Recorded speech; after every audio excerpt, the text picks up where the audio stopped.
नमस्कार दोस्तों ईपीएस 95 पेंशनरों को अब दबाने की जो है कोशिश की जा रही है। ईपीएस 95 मिनिमम पेंशन बढ़ोतरी को लेकर जो सरकार ने आश्वासन दिया था उससे मुकरती नजर आ रही है। कमांडर अशोक राउत साहब ने स्पष्ट कर दिया है कि उनके ऊपर जो है ध्यान रखा जा रहा है, पुलिस का दबाव जो है यहाँ से दिल्ली से कहा गया है कि कमांडर अशोक राउत साहब के जो आंदोलन और मीटिंग हो रही है उस पर ध्यान दिया जाए।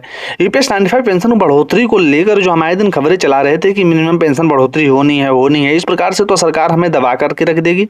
मिनिमम पेंशन बढ़ोतरी करने के बजाय वो हम ही लोगों पर दबाव बनाना चाह रही है। लेकिन दोस्तों कमांडर अशोक राउत साहब ने जो है जूम मीटिंग के द्वारा स्पष्ट कर दिया है, आप लोगों की राय मांगी है कि क्या कुछ किया जाए, क्या बड़ी आंदोलन के लिए आप लोग तैयार हैं। आंदोलन तो करना होगा, जून महीने में आंदोलन तो होगा। ईपीएस 95 पेंशनर ने स्पष्ट कर दिया है, कमांडर अशोक राउत साहब की जो जूम मीटिंग थी उन्होंने स्पष्ट किया है कि अगर हमारा पेंशन बढ़ोतरी को लेकर आधिकारिक घोषणा नहीं की जाती है तो हम बड़ा आंदोलन की तैयारी करेंगे। ईपीएस 95 मिनिमम पेंशन बढ़ोतरी को लेकर दोस्तों जो हमने खबरें चलाई थी वो आप देखोगे कि मिनिमम पेंशन बढ़ोतरी को वो अपोजिट नज़र आ रही हैं। हालांकि दोस्तों ईपीएस 95 जो पैसा हमारा है वो हमारी बढ़ोतरी हमारा हक है। आप देखोगे 25 साल 30 साल काम करने के बाद हमें क्या कुछ दिया जा रहा है। 10 साल में आपने कितना हर चीज़ महंगा कर दिया, 10 साल में क्या कुछ महंगाई बढ़ी है। क्या सरकार को ये चीज़ नहीं दिखती? वही दवा जो 10 रुपये की आ रही थी वही दवा अभी 10 रुपये की आ रही है। तो सरकार ये 1000 रुपये देकर के साबित क्या करना चाहती है? क्या वो बुजुर्गों के मसीहा बन गए? इससे ज़्यादा तो 60 साल की उम्र में बुजुर्ग राज्य की सरकारों से पेंशन पा रहे हैं। उन्होंने जो 30 साल 25 साल योगदान किया उस चीज़ के पैसे कहाँ गए? सरकार को इस पे ध्यान देना होगा। अगर ईपीएस 95 पेंशन की बढ़ोतरी नहीं होती है तो सरकार इसके बाद जो है हम शांतिपूर्ण आंदोलन करेंगे, हमारे बुजुर्ग जो है इकट्ठा होंगे और हम लोग जो फिर से दिखाएंगे। आप पिछली बार की तरह से सोच रहे हो कि ईपीएस 95 पेंशनरों को हम दबा दिए। रामलीला मैदान में जो हमने आंदोलन किया था उस समय हमारी जो है एकता थोड़ी कम थी। क्यों कम थी? क्योंकि आप देखोगे कमांडर अशोक राउत साहब ने इस 10 सालों में जब से शुरू किया था उस समय 2 4 10 लोग इकट्ठा होते थे, फिर 50-100 लोग इकट्ठा हो गए, आज लाखों लोग इकट्ठा हो जाते हैं ईपीएस 95 पेंशन बढ़ोतरी को लेकर। जो भी मीटिंग हो रही है आप देखोगे भर भर के लोग आ रहे हैं, क्योंकि सोशल मीडिया का ज़माना है। आप कोई खबरें जो है ये नहीं है कि आप कहीं पर भी दबा दोगे, कोई खबरें दब जाएंगी।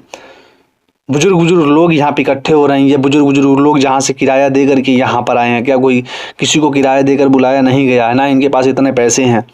ये अपने हक की लड़ाई लड़ रहे हैं बुजुर्ग लोग। आप युवाओं को दे रहे हो और जगह आप पैसे फूंक रहे हो, लेकिन ये बुजुर्गों के लिए आपके पास पैसे नहीं है। आपको आपका खजाना खाली हो जाता है। कमांडर अशोक राउत साहब ने लगातार आप लोगों से मिन्नतें की कि हमारा मिनिमम पेंशन बढ़ोतरी कर दी जाए। कहीं से तो घोषणा कर देते, अगर मिनिमम पेंशन बढ़ोतरी करनी है तो नहीं करनी है वो भी स्पष्ट कर दीजिए।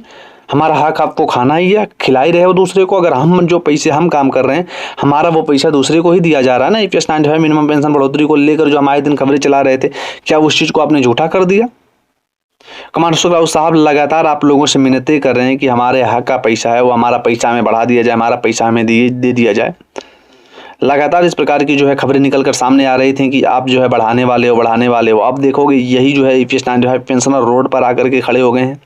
अब उल्टा उन पर दबाव बनाया जा रहा है कि कोई आंदोलन ना हो। आंदोलन क्यों नहीं करेंगे बुजुर्ग लोग? अगर इन लोग दबाव के लिए मर रहे हैं घर में, वैसे मरने से अच्छा फिर रोड पर ही मरे, दुनिया देखे। आप देखोगे जापान में बुजुर्गों को किस प्रकार से जो है हैंडल किया जाता है, किस प्रकार से उनको सुविधाएं दी जाती है। हमारे भारत देश में बुजुर्गों के लिए क्या कुछ किया जाता है?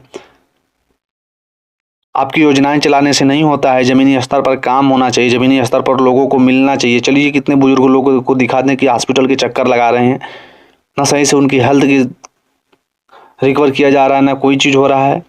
आपको दिखाने से नहीं कि हमने ये चीज़ निकाल दिया, 5 लाख का फ्री कर दिया, 10 लाख का फ्री कर दिया। उसको ज़मीनी स्तर पर काम भी तो होना चाहिए। ईपीएस 95 पेंशनर यही तो चाह रहे हैं। आपने वो कर दिया तो क्या 7,500 रुपये कहाँ करने में घाटा हो रहा है?